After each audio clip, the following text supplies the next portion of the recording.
So as you guys have probably, well, some of you might already know a little bit about what you've seen with the Xiborg company. And today we're going to, get into a little bit of what the traditional goals are, and then moving on to more of the goals that it's moving forward to as not just a blade company, but the vision to enable people, like Ken just said, across the board.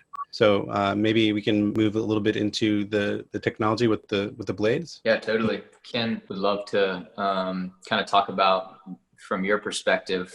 Obviously you're the brainchild behind the company and the vision. So what was the initial catalyst for you? What made you want to design a running blade, and then why did you design it the way that the Genesis looks, and what was kind of the thinking behind all that? That was the first trial for us to design the blade. So we started from the 3 Japanese athletes, and I just thought that looking at the conventional processes at that time, the other companies' blades, such as the Extreme from Other, are very great blade. We started to look at that blade design, also try to improve that design for Japanese athletes. So still keeping the huge curve to the posterior, and also the huge displacement can be allowed to push the body upward. That's our first product commercialized from our company.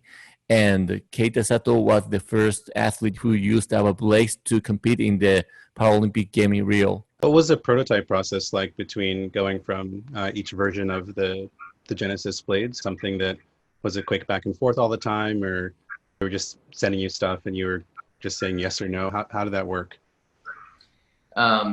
Ken's a pretty good engineer, so he figured it out pretty quickly. We didn't have a ton of back and forth. There were a few modifications, but it was amazing the ability that he has to just take a lot of conversations that we had, what I felt with the Genesis and what I wanted to feel moving forward, and we talked through different shape designs and different feels of how the blade responds on the ground, and he was able to just translate our conversation into a product, which was pretty amazing, and not necessarily shocked me, because I know he's super talented, but it was definitely impressive to see how quick he was able to translate our communication and our conversations into a newer design. And I think that he did have, obviously, the Japanese athletes, Keita Sato, Mikio, and June, had them, to be able to test a little bit more frequently since they were there. So they were a little bit more involved on the earlier prototype phases. And I kind of tested more of closer to the final product and made the the smaller last adjustments. But for the most part, it wasn't as much back and forth as I think I was prepared for, which is a very good thing. I gave the Genesis to Jarryd, and Jarryd asked me to make softer when he ran at the first 10 meter, 20 meter, and make harder at the last half of the meter. So that is our first modification for Jarryd. It's very hard, but that is very great, important information for the athlete. So that conversation is very important to make the blade better. For a running blade, is it, can you design them kind of generally, kind of a one size fits all, or at the high performance that Jarryd performs at, is it, how custom is it to Jarryd? So this is very hard question. So I made some products, and also some athletes started to use that. And so basically I'm an engineer who wants to improve that design. So that all hints are from athlete, especially Jarryd is very sensitive and has some great idea to improve the design. So this is our second product, Xiborg New. And so they have a very different shape from the first one. And he tested and he liked it, but he still want us to make the change of the toe shape, because the first 4 steps, that only a tip of toe get in contact with the ground. So he wants to have the different shape of the toe such that he can grip the ground directly. smoothly like this. And we designed the whole part and keeping the same shape as the other part. And then I just shipped that blade to him last year. And actually, I went to Athens in February and he tested. He saw it. He looks like it.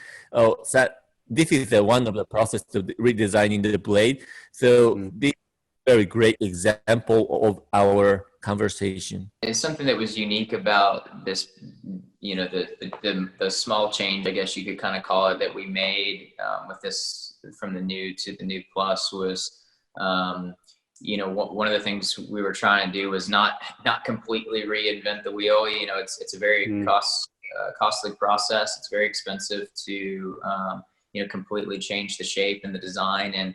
And so we knew we were really, really close to the feel that I was looking for, and what we felt, you know, we didn't need a complete redesign. We just needed to kind of modify a little bit of the current shape and design that we had.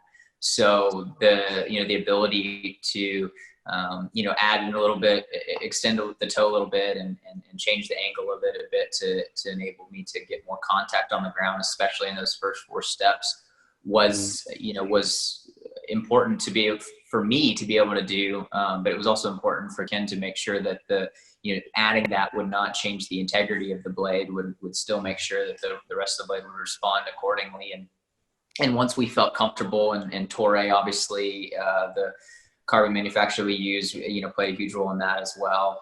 So, you know, once we all kind of decided that we could move forward with it, we did. And it was pretty amazing. And this has been something that we've noticed throughout the process. You know, sometimes you move forward and you make a change and it fixes one problem and can create 2 or 3 others. And it's kind of just a process of elimination and figuring out, you know, what your give and take is. And the amazing thing about this last adjustment is we were focused solely on those first 4 steps and getting more ground contact to allow me to be able to drive at a sharper angle, to be able to maintain positive push down the track, and which is really important for setting up the race for 100 meters or for 200 meters. But what happened is we actually realized that my upright running, I had a little bit more push off as well when I'm upright. So it was one of those things we were solving one problem, and we actually had a benefit in another area that we didn't even consider when we were originally designing it. And that's the important part for, you know, as Ken alluded earlier, you know, it's important for athletes to be interested in the technology side of things. It's important for the athletes to be super focused on all the little details, because, you know, there's only so much adaptations we can do without the engineer, right? And so, you know, if as a single amputee, I can manipulate my good leg and my sound side to do whatever I need it to do through training and strength, and, you know, learning new techniques, whatever it may be. But with the blade, it's really important to have a good team to be able to help with the adjustments, because you can't always, you know, just manipulate it with your body. You have to have maybe some alignment adjustments or change the shape a little bit. So being, you know, for me as an athlete, being aware of those little details, kind of pushing myself and pushing Ken as the engineer to make what, you know, we would say, quote unquote, the perfect blade, you know, is an important part of that process. And, you know, goes back to, you know, thankfully, you know, Ken is, you know, a humble engineer in the sense that he was willing to take advice from someone. You know, I'm not an engineer. I don't have that advanced expertise, but I do know what running feels like. You know, I lived the first 20 years of my life with 2 legs. I was an elite collegiate athlete, and so I knew what running felt like with 2 legs. And so that kind of gave me a unique perspective coming in now as an amputee.